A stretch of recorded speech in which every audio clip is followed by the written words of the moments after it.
much of the talk over the last few days has quite rightly been on how the amazing women for Scotland went to the Supreme Court and after 5 years and millions of pounds came away with a ruling that said a woman is a woman.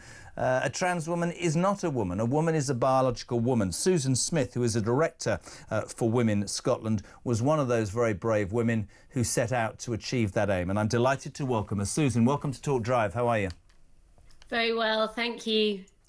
Listen, I salute you. And I weirdly, and I'm so glad you're on, because I want to put to you something that I don't understand. And I had Fiona McInerney yesterday from Sex Matters, and I've talked about this judgment. I mean, we'll get into the political side of it, but to me, this was always about women wanting to protect women.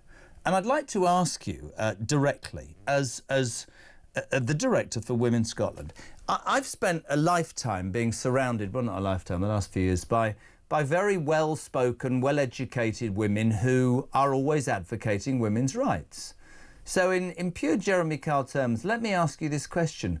Where the bloody hell have all those people gone when women's rights, which is at the basic bottom of what you're arguing about, are being castigated? When somebody like J.K. Rowling, it's okay to walk around saying death to her. Where are all those people who for years, Susan, have been saying they were protecting women? They were scared. They were absolutely petrified, and I'm not surprised, because you see some of the people who were out this weekend waving banners saying they want to bring back witch burning or they want to hang you.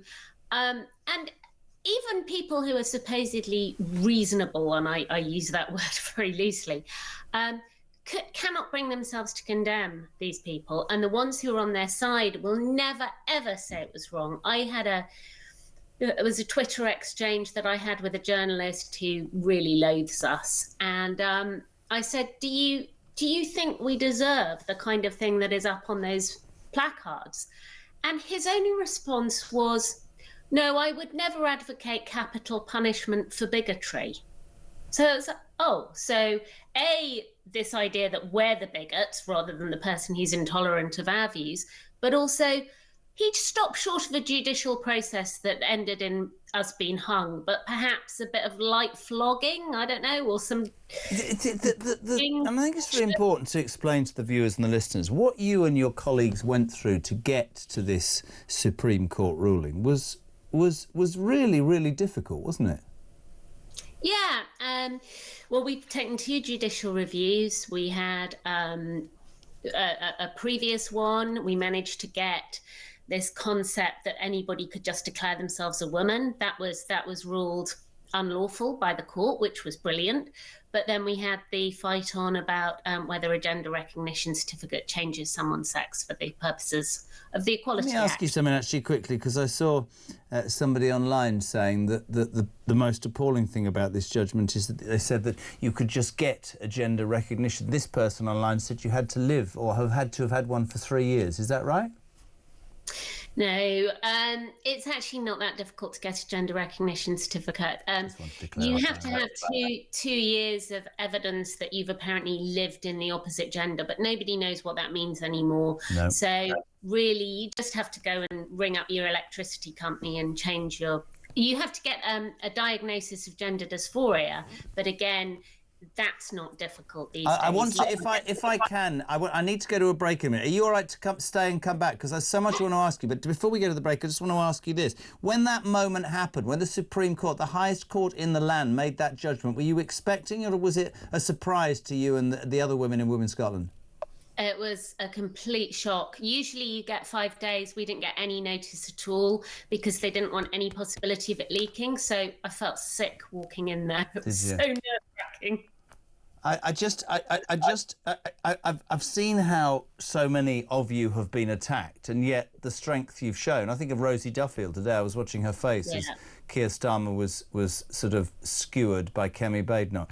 Very quickly before the break, what do you make of our Prime Minister, who still can't bring himself to say, I mean, he just hides behind the judgment now. He's done a complete 360 in 3 years. He was saying a trans woman can be a woman. I've been in a TV studio where Piers Morgan said to him, can a woman have a penis? Couldn't answer the question. How ridiculous do we look as a country that it takes this long for something that basic?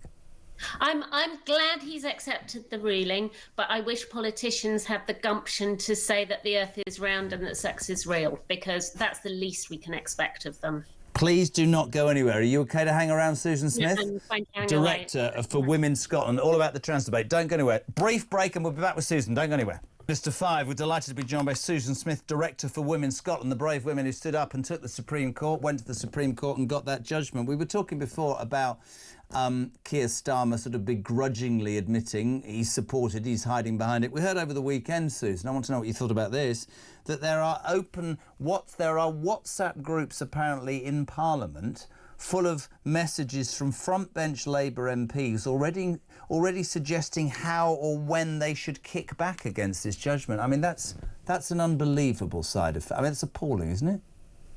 It is, and I don't think, and then they all tried to rush to deny it, didn't they? And I don't know what they want to do. If they want to change it now, they're going to have to change the law, because the Supreme Court has the final say on what on a statutory and ironically as well, Susan, the Supreme Court was set up by Tony Blair, wasn't it? That's the irony of the whole thing.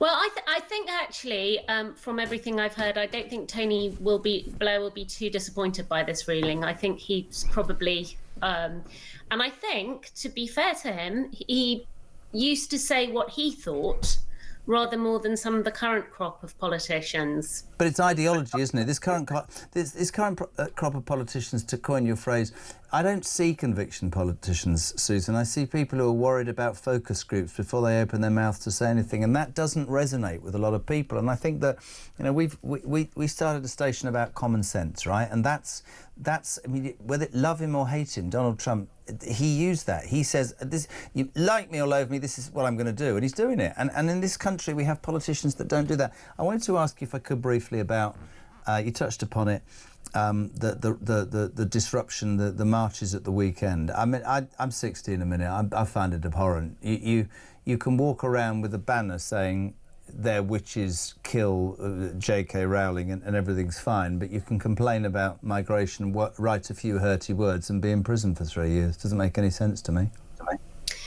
Well, and there's no protection for women. It's not taken seriously in law. When we had our hate crime laws passed, which we didn't particularly agree with in Scotland, but we said, if you're going to have hate crime law, you can't ignore the kind of hate that's targeted at women. Yep. But if we go and report those placards now to the police, they will probably say, well, there isn't a hate crime aggravator. Whereas if they were targeted at anyone else, there would be a hate crime aggravator and it would be taken far more seriously. Please tell Susan, says this friend, all us real men in the UK and beyond support her and her colleagues to the absolute bitter end. What does the future, now you've got that judgment, now it's there by the Supreme Court, people have jumped up and down, what does life look like? I mean, are you getting abused? Are you getting grief? Or are you enjoying the fact that common sense has prevailed? Oh, we are getting abuse. We're getting some charming emails, and some of them are just people shouting nasty words at you. And I think there are people who do that anyway, and especially to women, they just like to have an outlet. I think it's interesting that some progressive men in that sense are no different from the kind of, I suppose, what you might think of the stereotypical reactionary man who was going to send abuse to women. So it seems to be pretty universal. But overwhelmingly, the emails we've been getting are thanking us and telling stories which are often really devastating.